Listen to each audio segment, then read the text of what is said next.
In this video, we'll be tracing the path of a light ray as it goes through a more complicated shape, in this case a prism. Now we'll take a side view of this prism and it will look like an equilateral triangle from this point of view. And we want to say if this ray comes in completely horizontal, as in this figure, how does it exit at? What angle does it exit at? So we're going to have to trace the path of this all the way from the beginning to the end. Now what I'll do is first draw on the normal, because that'll help me figure out qualitatively what's going to happen to this light ray. Now, since it is refracting, it's going to go both through the surface and cross the normal. So it's not going to come down on this side, it's going to come somewhere out on this side.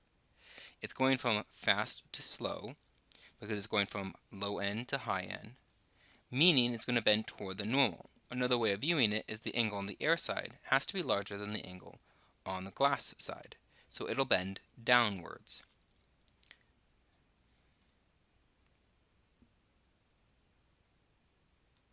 Down like this, and then it'll strike another surface. I'll draw the normal in this case to help me visualize what happens here. And then it's going to go from slow to fast as it exits, meaning that the angle will be smaller on the inside than it is on the outside, meaning on the outside it's going to be bent down even more. And let's label some of these angles: theta 1, theta 2, theta 3, and theta 4. Now we're going to have to do some geometry here. If we have an equilateral triangle, all of these angles are the same and they add up to 180 degrees, so therefore each individually is 60 degrees. And some of these problems involve a mixture of Snell's law, basically break down to Snell's law half the time and doing geometry the other half of the time. So the question is going to be, what is theta 1, given this is horizontal? Well, again, you have two parallel lines, the bottom of this triangle and this incoming ray, bisected by a straight line, which means that this angle and that angle are the same, 60 degrees. Therefore, this angle is 30 degrees because they add up to 90, since that is a right angle. So what we know so far is that theta 1 is 30 degrees. I can get theta 2 from theta 1 by using Snell's law. So n air times sine of theta 1 equals n glass times sine of theta 2. If I plug in here, n air is 1, I have sine of 30 degrees, this is 1.5. I'm going to divide by the n of glass and take the inverse sine, and I find that sine theta 3 is equal to the inverse sine of 1 over 1.5 sine of 30 degrees, which is equal to 19.5 degrees. So I now have my second angle. My problem-solving strategy is to continue finding each of the angles as it goes through its path until I find the final angle at the very end. Now again, I can't relate theta 2 to theta 3 using Snell's law, because Snell's law only relates two different angles that are on either side of an interface that has been kinked by refraction. This is not the type of relationship between theta 2 and theta 3. So what I have to do is go through and do geometry.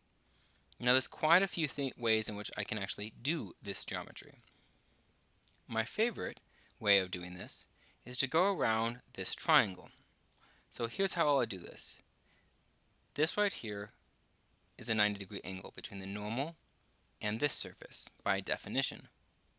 So if this angle here is theta 2, this angle has to add up with it to be theta 2, so it equals 90 degrees. So this is 90 minus theta 2. Now we also know that the three interior angles of a triangle have to add to 180 degrees. So 180 degrees equals to 60 degrees, this angle, plus this angle, 90 minus theta 2,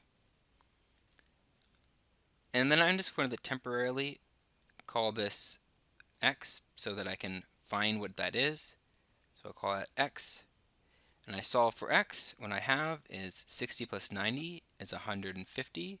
I move this over the other side, I get 30 degrees. And I move this over, plus theta 2 equals x. So this is equal to theta 2 plus 30 degrees. What is theta 3?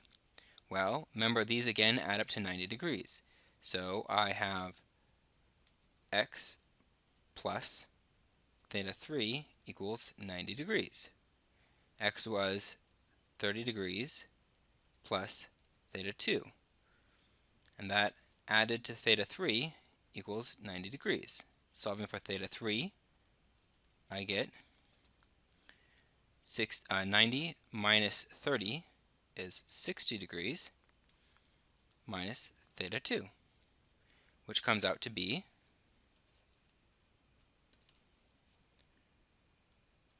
40.5 degrees.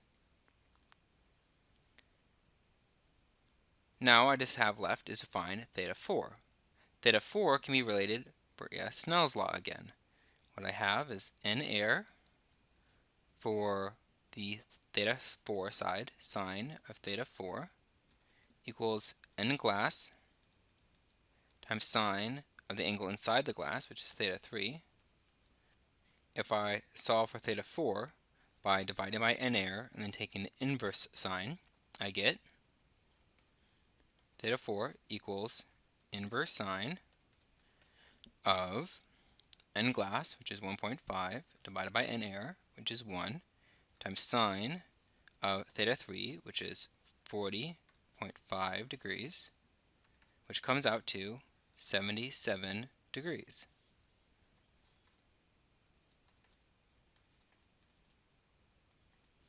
And this is the final answer that I want.